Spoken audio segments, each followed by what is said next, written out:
The wind rolled low through the canyons that evening, carrying the smell of dust, sage, and faint smoke from the dying campfires beyond the ridge. The sun had already melted into the horizon, leaving behind a sky streaked with the colors of dying embers.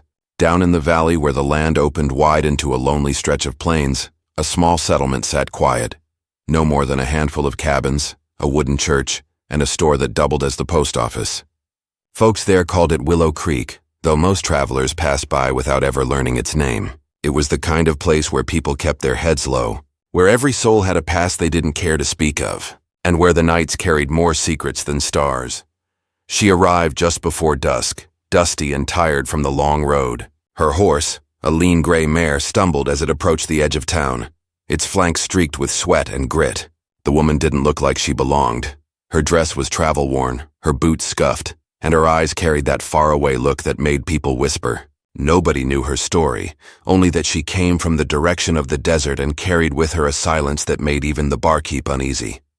When she tied her horse outside the saloon, every man inside paused mid-drink. A stranger in Willow Creek always meant trouble, especially one who rode in alone. She ordered water instead of whiskey, her voice steady but quiet.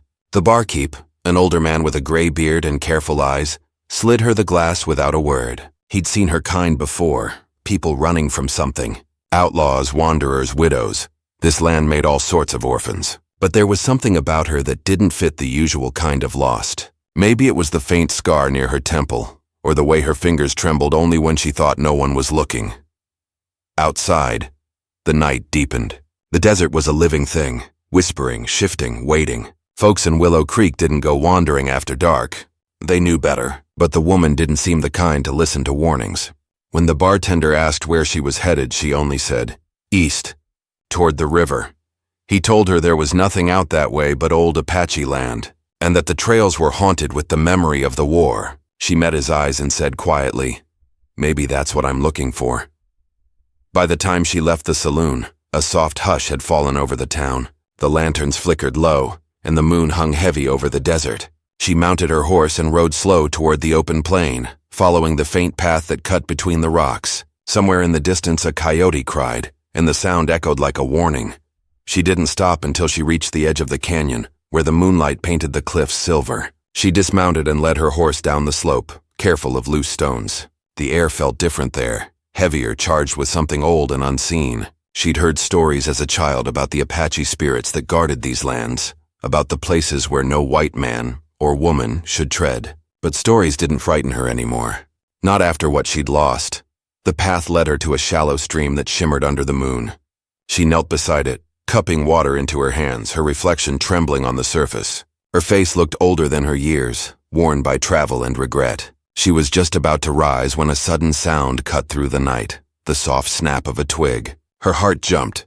She turned, scanning the shadows between the rocks. For a long moment there was nothing but silence. Then she saw him. He stood on the opposite bank, tall and still as the desert stone. The moonlight caught the edge of his face, strong, solemn, and painted with streaks of red earth. His hair was long and black, tied loosely at the back, and his eyes burned like the last light of day. He wore no shirt, only a beaded necklace and a band across his arm. Every inch of him spoke of the land, wild, unbroken, untamed. The woman froze. She knew instantly who he was, not by name but by presence. Apache. Neither spoke at first. The air between them felt alive, humming with tension. Then he stepped forward, his gaze locked on hers. "You shouldn't be here," he said in a voice low and rough like gravel underfoot. "I didn't come to cause trouble," she replied, steadying her breath. "I'm just passing through." He tilted his head slightly, studying her as though he could see past her words. "No one passes through here," he said. "Not alone." Her fingers brushed the small revolver at her belt, though she didn't draw it. "I'm not afraid." Something flickered in his eyes, amusement, perhaps disbelief. "You should be," he said. The wind picked up again, rustling the brush around them. The night seemed to close in tighter, the shadows thickening. She stood, facing him across the narrow stream. For a long time neither moved. Then the mare behind her shifted, spooked by something unseen, and in the sudden motion, her boot slipped on the wet stone. She stumbled, falling into the shallow water with a splash. Her hat drifted away, her hair spilling loose. When she looked up, he was already crossing the stream toward her. He moved with a quiet grace, every step measured. She tried to stand, but he reached her first. His hand caught her arm, not rough but firm, steadying her. The contact startled her more than the fall. His touch was warm, real, grounding in a way she hadn't felt in years. She met his eyes again, and something wordless passed between them. Curiosity, recognition, something she couldn't name. "You've crossed into my land," he said softly, his voice carrying both warning and wonder. "You don't leave without my say." She pulled her arm free, defiant. "I didn't come looking for permission." He looked at her for a long moment, then said almost to himself, "You've seen me as I am." His gaze deepened, unreadable. "Now you belong to me." The words hung in the night air, heavy and certain. She felt her heart pounding in her chest, unsure whether to run or stand her ground. "Belong?" she echoed, her voice trembling despite herself. "No one owns me," he didn't answer. Instead, he turned his gaze toward the dark ridge behind her, as though listening to something only he could hear. Then, without another word, he released her arm and stepped back. The silence that followed was sharp, almost painful. The stream gurgled between them, silver under the moon. Somewhere in the distance, thunder rolled across the canyon, faint but growing. "Go back," he said finally, "before it's too late," but she didn't move. Something deep inside her refused to turn away. "Too late for what?" she asked. He looked at her then, not as a stranger, but as someone fated. "For forgetting," he said. Before she could ask what he meant, lightning flashed, illuminating the canyon walls in blinding white. When the light faded, he was gone. Only the sound of the wind remained. She stood alone in the stream, the chill of the water biting her skin. Her heart raced, her mind spinning. She knew what she had seen, knew that the man was real. Yet there was no trace of him now, no footprints, no sign of movement. Her horse snorted nervously from the bank, pulling at the reins. The storm was coming fast. She climbed out of the stream, her clothes clinging to her, her hands shaking. As she reached for her hat, something caught her eye on the ground, a small charm carved from bone half buried in the sand. She picked it up, feeling its smooth edges, and realized it was shaped like an eagle. The wind howled through the canyon, scattering dust and whispers. She turned toward the ridge, heart pounding with something she couldn't name. Fear, or maybe fate. The words he'd spoken echoed in her mind like a vow. "You've seen me as I am. Now you belong to me." The storm broke then, rain sweeping over the desert, washing the dust from the earth. And as she rode back toward the valley, lightning flashing behind her, she couldn't shake the feeling that she wasn't alone anymore, that something ancient had awoken, and it had marked her. The Apache's eyes still burned in her memory, fierce and certain, and though she told herself she would never return to that canyon, deep down she knew she would, because whatever had begun there was not finished, not yet. The rain lasted through the night, pounding against the roof of the small cabin she found near the edge of the ridge. The place was old, half-rotted, with a sagging porch and a chimney that coughed smoke like an old man. She had stumbled upon it after riding hard through the storm, her clothes soaked, her hair plastered to her face. It wasn't much, but it was shelter. The desert didn't forgive anyone caught unprepared in its moods. Inside, the cabin smelled of dust and ashes. There were signs someone had lived there once. An old iron kettle by the hearth, a broken chair, a faded quilt thrown over a wooden cot. She built a fire using scraps from the floorboards and huddled close to it, her hands trembling as she tried to warm herself. The charm she had found, the small bone eagle, lay on the table beside her. The firelight flickered across its surface, casting shadows that seemed to move on their own. Sleep didn't come easy. Every creak of the wind set her nerves on edge, and every time she closed her eyes, she saw him standing in the stream again. The Apache, silent and steady, his eyes burning like coals. The words he'd spoken circled in her head, impossible to shake. She tried to tell herself it was just a trick of the night, a stranger guarding his land, but something deeper told her it wasn't that simple. When dawn came, the storm had passed. The sky was clear again, washed clean and pale. She stepped outside and looked toward the canyon. It lay quiet and empty, as though nothing had happened there at all. No tracks, no footprints, no sign of life, only the sound of the river and the faraway call of a hawk. She thought about leaving that morning, heading east as she had planned. But something held her there. Maybe it was curiosity, or guilt, or that strange pull she couldn't explain. She needed answers. She needed to know who he was, and why he had spoken to her that way. By mid-morning, She saddled her horse and rode toward the trading post on the edge of Willow Creek. The store was little more than a shack built from old railroad wood, but it was where everyone came to trade gossip along with supplies. The keeper, a wiry man named Harlan, greeted her with a cautious nod when she stepped inside. "You're the one that rode in last night," he said, sizing her up. "Heard you came from the desert road," she nodded. "I was headed east. Got caught in the storm," he grunted. "Lucky you found shelter. Folks get lost out there, never come back." She hesitated before speaking. "You ever hear of Apache still living near the canyon?" That made him pause. He leaned back, squinting. "Why are you asking?"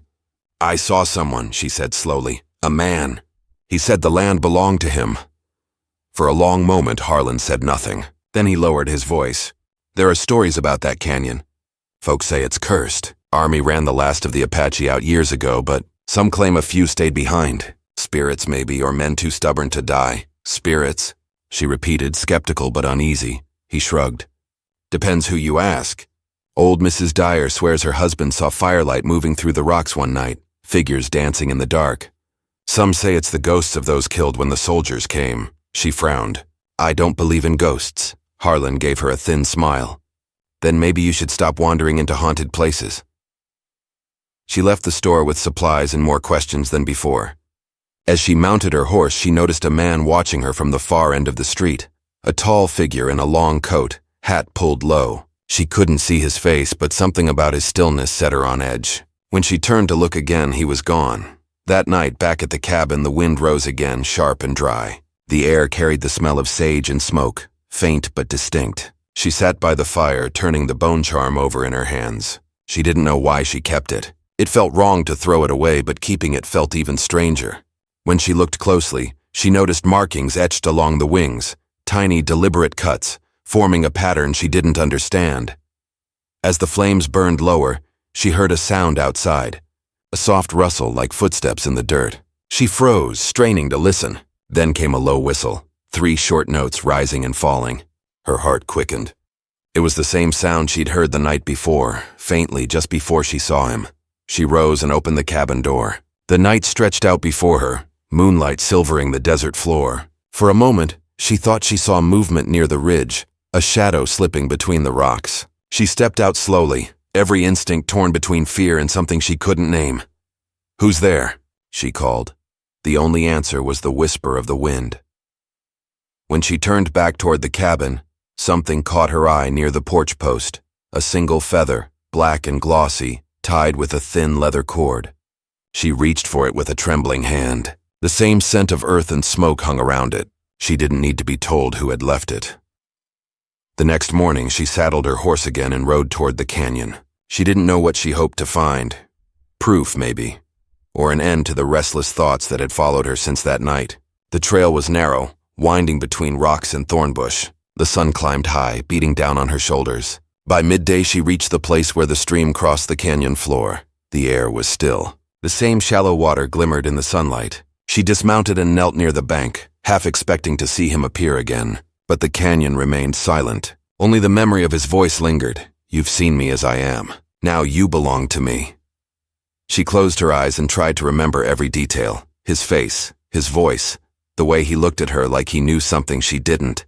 It didn't make sense. She was just a traveler, no one of importance. Why would he say such a thing? Her hand brushed the bone charm again, and she noticed how warm it felt against her palm, though it had been hanging cold against her skin moments ago. The air around her seemed to shift. Then she heard it, drumming. Faint, distant, but real. A slow, steady rhythm, like a heartbeat echoing through the rocks. She rose to her feet, scanning the canyon walls. The sound grew louder, pulsing through the air, impossible to place. Then it stopped, abruptly, completely. The silence that followed was so deep it made her skin prickle. She turned toward her horse, but it was already restless, pulling at the reins, eyes wide with fear. That's when she saw him again. He stood at the top of the ridge, half shadowed by the sun. The same Apache warrior, motionless as before, watching her. This time his expression wasn't anger. It was something like sorrow.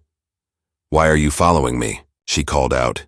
He didn't answer right away. Then, his voice carried down to her, low and steady. "You carry what is not yours." She looked down at the charm in her hand. "You mean this?" He nodded. "It belonged to my father. His spirit cannot rest until it is returned.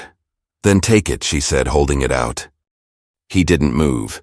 Not yet. You crossed into the place of the dead. You touched what was forbidden. Now the desert watches you. Her mouth went dry. What does that mean? The land remembers, he said. And it does not forget trespass. Before she could speak again, he turned and disappeared behind the ridge, silent as smoke. She stood there for a long time, the charm burning against her palm. The canyon seemed to close around her, the air thick with unseen eyes. When she finally mounted her horse and rode away, the feeling of being watched didn't leave her. By the time she returned to the valley, the sun was low again. The village looked the same, quiet, harmless, but she couldn't shake the weight of what she'd heard. That night, as she lay awake in the cabin, the drumming returned, fainter this time, like it came from beneath the ground. She pressed her hands over her ears, but the sound was inside her now, steady, rhythmic, endless. And through it all, she kept hearing his words again and again. The land remembers. The desert watches you. She didn't know what fate she had stirred awake, only that it had begun the moment she looked into his eyes. And whatever he meant by belonging, it wasn't something she could simply ride away from. The wind outside picked up again, rattling the shutters. The fire burned low, and the last of the embers flickered out. In the darkness, the charm at her throat gave off a faint pulsing glow, like the heartbeat of something still alive. The next few days passed in a haze of unease. The woman tried to keep her mind busy, mending her torn saddlebag, chopping wood, tending the small fire that seemed to fight the chill that crept in from the desert nights. But no matter how she tried, her thoughts always returned to the canyon, to the Apache's voice, to the strange way the charm at her neck seemed to hum when the world grew quiet. It was as if the land itself had started to breathe through her. At dawn, the horizon glowed a soft orange, and the air smelled of rain, though none had fallen. She saddled her horse and decided to ride into Willow Creek again. She told herself it was to fetch more supplies, but she knew she needed answers. Real ones this time. The town was quiet as usual. The few people on the street kept to themselves, wary of the stranger who'd settled at the edge of the ridge. When she tied her horse outside the saloon, she noticed two men talking by the well, their voices low but urgent. She caught only pieces of their words, something about a shadow on the ridge, tracks in the sand, and no footprints leading away. Her pulse quickened. Inside, the barkeep gave her a cautious nod. "You're still around," he said. "Thought you'd be halfway to the next town by now." "I might leave soon," she replied, sliding a coin across the counter. "But first tell me, what do you know about the Apache who lived near that canyon?" He hesitated, rubbing at a spot on the counter. "Depends which story you want. The one folks whisper after too many drinks, or the kind that'll keep you up at night." "Start with the truth," he sighed, glancing toward the door as if checking for eavesdroppers. "Long before this town, before the railroad came, those canyons belonged to a people who called themselves the Day. The army drove them out, burned their homes, took their land. They say one warrior stayed behind, the last of his band, lost his family in the fighting, refused to leave. Folks say he swore to guard what was left, even if it meant staying between this world and the next." She felt the words sink deep, unsettling and familiar. "You're saying he never died?" The barkeep met her eyes. "I'm saying the land keeps what it wants." Before she could ask more, a voice came from behind her. "You shouldn't be asking about that canyon." She turned. The man from outside, the one who had been watching her before, stood near the doorway. Up close, he looked like he'd seen too many hard years. A scar cut through his left eyebrow, and his coat was worn from long travel. He didn't smile. "You've been near it, haven't you?" he asked. She straightened. "What's it to you?" He stepped closer. "My name's Ward. I've been tracking something out there. Call it a ghost if you like. Folks vanish near that canyon. Livestock, too. You think it's superstition, but I've seen the signs. Fires burning with no one there. Voices in the wind. You think it's him?" she asked quietly. Ward studied her face. "You've seen him." She hesitated too long, and that was answer enough. He nodded slowly. "Then you'd better pray he hasn't marked you." That night, as she rode back to the cabin, his warning echoed through her mind. Marked. She didn't know what that meant exactly, but she could feel it, the pull of something unseen. Like an invisible thread tightening around her, the desert didn't feel empty anymore. It felt aware. When she reached the cabin, she found a set of fresh footprints in the dirt outside. Barefoot. Too large to be her own, her heart began to pound. She pushed open the door, her revolver drawn, but the room was still. The fire had gone out, yet the air was warm. On the table lay a single piece of folded hide. She approached it slowly, then opened it. Inside was a line of symbols, painted in red clay, rough and precise. She didn't understand their meaning, but something about them felt familiar, as if she had seen them before, carved into stone or whispered in a dream. The charm at her neck grew warm again. She lifted it, and the markings on the hide seemed to glow faintly in response. Her breath caught. She dropped the hide, backing away. That night she didn't sleep. Instead, she sat by the window, watching the canyon silhouette under the moon. The quiet was thick, almost alive. Every so often, she thought she saw movement in the distance, shadows that didn't match the wind. When dawn came, the decision made itself. She couldn't run anymore. She had to face whatever bound her to that place. She packed a small bag, took her rifle, and rode back to the canyon. The sun was high and merciless, baking the earth, but she barely felt it. She followed the stream deeper this time, past where she'd seen him before. The path narrowed between the cliffs, the walls streaked with colors that looked like dried blood and rust. The air grew cooler, heavier. At the far end of the canyon, she found something she hadn't seen before. A circle of stones arranged in the sand. In the center stood a wooden pole, its top wrapped in faded cloth. Feathers, bones, and beads hung from it, swaying gently though there was no wind. She dismounted, her steps slow, reverent. Then she heard it again, the drumming. Louder now, clear and rhythmic, echoing off the canyon walls. Her heart pounded in time with it. She turned, and there he was. The Apache stood at the edge of the stone circle, his expression unreadable. This time he wasn't painted for war. His chest was bare, but a leather band crossed his shoulder and a carved blade hung from his belt. The air around him seemed to shimmer. "You should not have come back," he said quietly. "I need to understand," she said. "Why me? Why this?" He looked at her a long time before answering. "When you crossed the water, you entered my father's ground. The veil between worlds is thin here. The living and the dead share the same breath. You saw me because the land chose to let you see. Then let me leave," she said. "I don't want this." He stepped closer, his voice low. "It's not something you can refuse. You carry the memory of the land now. It will not let you go," she shook her head. "You speak in riddles. I'm not part of your world." His eyes narrowed slightly. "A long time ago, my people said the same thing about yours. But the desert knows balance. You take, so it takes back." Her throat tightened. "You think I came to take something from you?" "You carry what is sacred," he said, nodding toward the charm. "It binds you to what was lost." Before she could reply, the sound of hoofbeats echoed faintly through the canyon. She turned sharply. Ward was riding fast, his coat flapping, his face drawn tight with fear. "Get away from him," Ward shouted, pulling his rifle from its strap. The Apache's expression hardened. "He brings violence again." "No!" she cried, stepping between them. "Stop!" But Ward was already raising his rifle. The shot cracked through the canyon, echoing like thunder. When the smoke cleared, the Apache was gone. The bullet had struck the pole instead, splintering it in two. Ward dismounted, scanning the rocks. "Where'd he go?" "He was right there," she whispered. "You saw him, didn't you?" Ward turned to her, his face pale. "I saw something, but it wasn't human." The ground beneath them trembled. The air thickened, the drumming returning, louder, faster, furious. The feathers from the broken pole lifted into the air, swirling around them like a storm. Ward grabbed her arm. "We need to go." They ran for the horses, the sound of wind and drums roaring behind them. She glanced back once and saw shapes moving in the dust, dozens of them.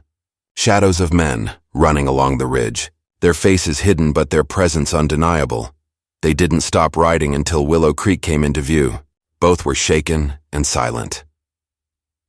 That evening, as the sun dipped low, Ward sat outside the saloon with a bottle, his eyes on the horizon. She joined him, weary and hollow. "What happened out there," she said softly, "wasn't just a haunting." He nodded slowly. "No, it's something older. Something the land's been waiting to finish." She looked down at the charm again. The light caught on its carved wings. He said the land remembers. Ward's gaze darkened. Then it remembers blood. That night when she returned to the cabin, the charm was warm again. Outside, the wind carried faint drumming across the plain, and in the distance on the ridge, she thought she saw him watching once more. This time, he didn't speak. He only raised his hand to the sky, palm open, as if calling the desert itself to listen. The air trembled, and the last of the daylight slipped away. She could feel it now, the pull, the belonging he spoke of, not as ownership, but as a bond written in something deeper than words. The land had chosen her for a reason she didn't yet understand, and whatever was coming next, she knew it would not let her walk away untouched. The days that followed felt heavier than any before. The air over Willow Creek changed, thick with unease, as if even the wind had stopped trusting itself. Folks whispered in corners, refusing to stay out after sunset. Animals grew restless, spooked by shadows that shouldn't have been there. The woman felt it too. The desert had gone quiet in a way that wasn't natural. The Apache's words echoed constantly in her head. The land remembers. The living and the dead share the same breath. She hardly slept. Each night, the faint drumming came from the canyon, steady as a heartbeat. Some nights it drew closer, so close that the floorboards beneath her feet seemed to vibrate with it. She would light the lamp and clutch the bone charm at her neck, whispering to herself that it was all in her mind. But deep down she knew it wasn't. Ward hadn't gone far either. He stayed in town, restless, keeping an eye on her from a distance. The two of them barely spoke, though their silence said plenty. He had seen something in the canyon, something he couldn't explain. And though he wouldn't admit it, fear had carved itself deep behind his rough expression.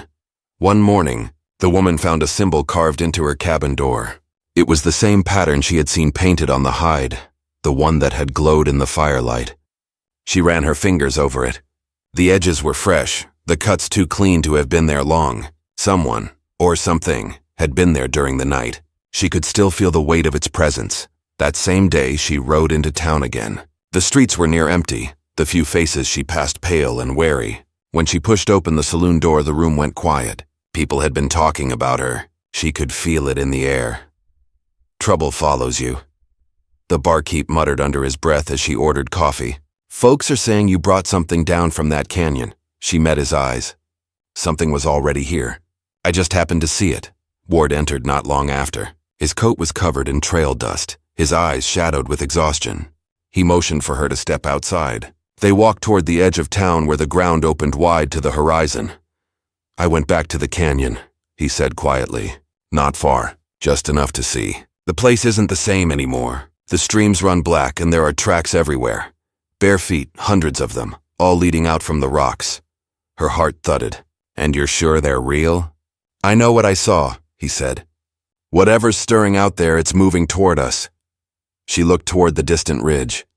The sky was darkening in a strange way, clouds gathering without a wind to push them. It was too early for night, yet the light dimmed like the sun was being swallowed whole. Ward's jaw tightened. The old people around here, they used to say that if the land's been wronged long enough, it'll call its own justice. Maybe that's what this is. She shook her head, gripping the charm. Then there must be a way to stop it. Ward's voice dropped. Maybe, but it's got to come from whoever it marked, and that's you. That night, the drumming didn't just echo from the canyon. It came from everywhere. The sound rippled through the ground, through the walls, through her bones. The lamp flickered, then died, plunging the cabin into darkness. She felt the air grow colder. The horse outside began to cry out, hooves striking the earth in panic. She rushed to the door. The sky was split with lightning that had no thunder. The air shimmered like heat, though it was bitter cold. Shapes moved along the ridge, dozens of them, gliding through the night as if the wind itself carried them. She stumbled back, whispering a prayer she hadn't said since childhood. Then she saw him. The Apache stood at the edge of the clearing, the storm flashing behind him. His hair moved with the wind, his face calm but his eyes burning with something fierce and mournful. You still don't understand, he said. The balance must return. You walk between both worlds now. She stepped forward, the rain soaking through her clothes. Then tell me what I'm supposed to do. He raised his hand, pointing toward the canyon. Come, the land calls you to answer. Before she could speak, the vision faded. The rain stopped. The clearing was empty again, but the pull was still there, deep inside her, guiding her back toward that place. By dawn, she had made up her mind. Ward tried to stop her when she came to his door. You can't go back there alone, he said, half-dressed and angry. It's not just about spirits anymore. Something's bleeding through, something worse. The land's waking up, I have to, she said simply. He won't stop until I do. He stared at her, then cursed under his breath. Then I'm coming with you. They rode out before the sun was fully up.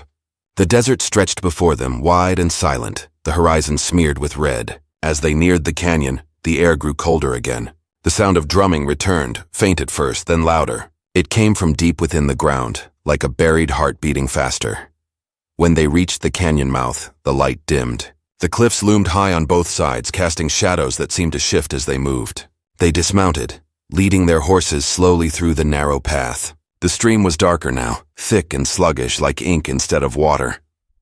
Ward knelt beside it, touching the surface. "This isn't natural. It's old," she said quietly. "Older than both of us." Further in, they came upon the circle of stones again. Only now the pole that had been broken stood upright once more, whole as if it had never been touched. The feathers hanging from it swayed though the air was still. Then the drumming stopped. A silence followed, so deep it felt like the world had stopped breathing. The woman stepped into the circle. Her skin prickled, her pulse pounding in her throat. She lifted the charm from her neck. "Show yourself," she whispered. For a long moment, nothing happened. Then the wind shifted, and the air shimmered again. Figures began to appear around the circle, shadows first, then forms. Apache warriors, faces painted, eyes dark and hollow. They stood in a ring, silent and unmoving, their presence heavy as stone. Ward froze, his hand on his rifle. Dear God! One of the figures stepped forward. It was him. The same Apache who had haunted her nights. Only now his face was different. Older, wearier, as though carrying the weight of all those who stood behind him. "The land cries for justice," he said. "Your people took and buried what they could not destroy. Now it awakens." "I'm not one of them," she said, her voice trembling. "I came with nothing. I meant no harm." He looked at her, and for a brief second his expression softened. "The land does not see names or faces. It remembers deeds." Ward raised his rifle slightly, his voice tight. "If you're looking for vengeance, take it on me, not her." The Apache's gaze flicked to him. "You carry the same blood, the same guilt, the same silence." Then the wind began to howl. Sand rose in a spiral around them, lifting like smoke. The figures began to chant, their voices blending with the storm. The earth trembled beneath their feet. The woman clutched the charm, shouting over the noise. "Tell me how to stop this." The Apache turned to her. "Return what was taken. Bring peace to the ground." She looked around wildly. "I don't know what you mean." His eyes burned. "You will." The storm broke. The canyon filled with light, blinding, pure, alive. Ward grabbed her arm, pulling her back as the ground split near the pole. Out of the earth rose something glinting, half buried in the sand. A metal cross, rusted and old. It bore the mark of the cavalry. Ward's face went pale. "It's from the old fort. The massacre." The Apache's voice echoed like thunder. "They buried our dead beneath your flag. Now the ground will rise to claim it." The chanting grew louder, the light brighter. The woman fell to her knees, clutching the charm as the earth shook beneath her. Ward shouted something, but the roar drowned him out. The figures began to fade one by one, their forms dissolving into the air, leaving only the Apache standing before her. He stepped closer, his eyes fierce and sad. "You carry their memory now. The choice is yours. End the blood or feed it." Then he vanished, leaving her alone in the circle, surrounded by the sound of wind and the deep, steady beat of the earth beneath her hands. Ward rushed to her side, pulling her up. "We have to go!" She looked toward the sky, where the clouds swirled in unnatural patterns. Lightning flashed again, red this time, streaking across the horizon. The storm was no longer just in the canyon. It was spreading, rolling toward the valley, toward Willow Creek. She turned to Ward, her voice breaking. "If this doesn't stop, the town's next." Ward nodded grimly. "Then we better find a way before it's too late." They mounted their horses as the first wave of wind hit, strong enough to bend the trees. The sound of drumming followed them as they rode, louder, faster, echoing across the desert like a warning. Behind them, the canyon glowed with a strange light, and the ground trembled as if the earth itself had come alive. Whatever had begun was no longer bound to the canyon. It was moving outward, unstoppable, and the woman knew, with a cold certainty, that before this ended, she would have to return to that place once more, because the land had chosen her, and there would be no peace until its memory was answered. The storm followed them like a living thing. Sand and dust whipped through the air as they rode hard across the desert, the sky turning the color of blood and ash. The woman could feel the earth rumbling beneath her horse's hooves, as if the ground itself was alive and restless. Every beat of the wind carried faint cries, voices rising and falling like the rhythm of the drums that still echoed behind them. She didn't know if they were real or just inside her head, but she could feel their sorrow pressing against her chest. Ward rode beside her, his face streaked with dirt, eyes fixed on the horizon. "We can't outrun this," he shouted over the roar. "If what he said is true, the only way to stop it is to give it back." She looked at him, gripping the charm around her neck. "Then we find where it belongs." They reached the edge of Willow Creek as the storm began to swallow the sky. The townspeople were out in the street, pointing at the clouds twisting above the desert. Fear spread fast. Horses broke from their pens. Children cried. It felt like the world was unraveling. Ward leapt from his saddle and pulled the old sheriff from the crowd. "You still have the records from Fort Claymore?" The sheriff nodded, pale and shaking. "What's this about?" "Where they buried the soldiers after the fight," Ward said quickly. "And where they burned the rest." The sheriff hesitated, then pointed south. "There's a map in the church archives. The priest kept the only copy." Without another word, they ran toward the church. The door creaked open under the wind's force and the candles flickered inside. The woman's boots echoed against the wooden floor as she moved down the aisle, her hand brushing over the pews. For a moment, she thought she heard faint whispers again, soft like prayers. The priest emerged from the back room, startled but calm. "I knew you'd come," he said quietly. "The air's been trembling since sunrise. The past doesn't stay buried forever." She stared at him. "You knew about the massacre?" He nodded. "Everyone old enough to remember does. The cavalry wiped them out and buried them under the fort's flag, thinking it would silence the land. But it doesn't work that way. You can't bless a grave that wasn't yours to make." Her voice broke slightly. "Then how do I undo it?" He studied her for a moment, then opened a small chest near the altar. Inside was a folded map and something wrapped in cloth. He handed it to her. "Take this back to where you found the pole. It was taken from one of their sacred burial stones. The soldiers kept it as a trophy. That's why the land won't rest." She unwrapped it carefully. Inside was a small stone tablet carved with symbols, the same ones she had seen on the hide and on her door. It pulsed faintly in her hands, as though it still carried breath. Ward glanced at her, then at the priest. "If she does this, will it stop?" The priest looked toward the storm outside. "If her heart is true, the land will forgive. But it won't come easy." They left the town in silence. The wind had grown colder, the sky nearly black. The woman could barely see the outline of the canyon ahead through the haze. Her horse stumbled once, spooked by the noise, but she urged it forward. Every instinct told her this was where everything would end, one way or another. When they reached the canyon mouth, the ground was shaking harder now. The poles that lined the edge were all standing again, perfectly straight as if unseen hands had lifted them. Feathers and bones hung from each one, clattering in the wind. Ward dismounted first, holding the lantern high. "Whatever happens," he said, his voice rough, "you don't face it alone." She nodded. Her hands trembled, but her steps were steady as she walked back into the circle. The air was thick, heavy, alive. She could feel eyes watching her, unseen but near. The drumbeat began again, slow and deep. The stone in her hand grew warm, almost burning. She knelt in the center of the circle, tears stinging her eyes. "I didn't mean for any of this," she whispered. "I didn't come to take anything. I just wanted to understand." The wind circled her like a living thing, and the faint outlines of the figures appeared once more. This time they didn't look angry. They looked tired, like people waiting for something they had been promised long ago. The Apache stepped forward again, the same calm in his eyes. "You brought back what was stolen," he said softly. "Now give it back to the ground and mean it." She pressed the stone into the soil. The earth trembled beneath her hands and a burst of light spread outward through the circle, illuminating the canyon walls. The feathers swayed gently, then fell still. The drumming stopped. The wind quieted. For the first time in days, everything went completely silent. Ward lowered the lantern, his voice barely a whisper. "Is it over?" The woman stayed kneeling for a long time, her hands still buried in the dirt. The air was warm again, the strange chill gone. She could hear the faint trickle of the stream flowing clear once more. When she finally stood, the canyon looked peaceful, like a wound had closed. The Apache and his people were gone.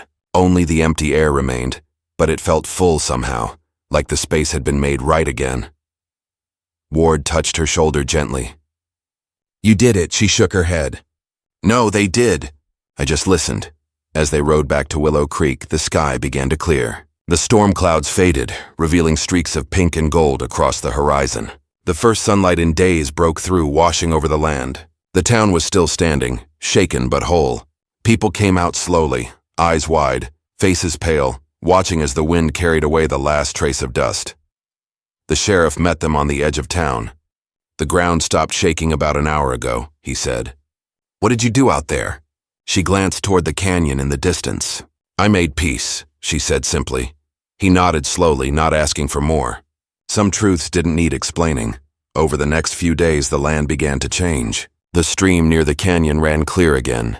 Animals returned, and the strange cold that had haunted the valley lifted. The people of Willow Creek, though still uneasy, stopped whispering about curses. They started planning again, fixing their fences and moving on.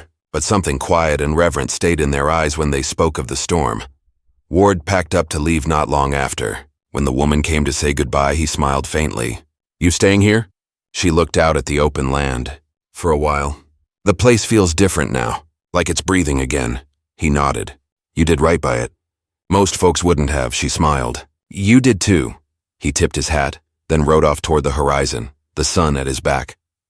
That evening, she walked back to the edge of the canyon one last time. The poles were gone, the circle empty except for a single feather lying where the stone had been buried. She picked it up, feeling the faint pulse of life still in it. The wind brushed against her face, gentle now, almost like a sigh. As she stood there, the desert stretched wide and quiet around her. The earth felt calm again, its weight no longer heavy. She realized that sometimes healing didn't come from fighting the past, but from facing it. The land had carried its memory for too long, waiting for someone to listen.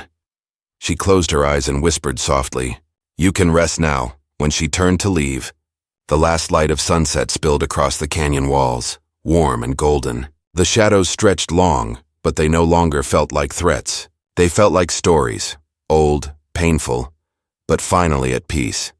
And as she walked away, she knew she would carry that place with her forever, not as a curse, but as a reminder that even the land remembers kindness, that forgiveness can rise from the dust, and that sometimes, to bring balance, all a person can do is listen, understand, and give something back.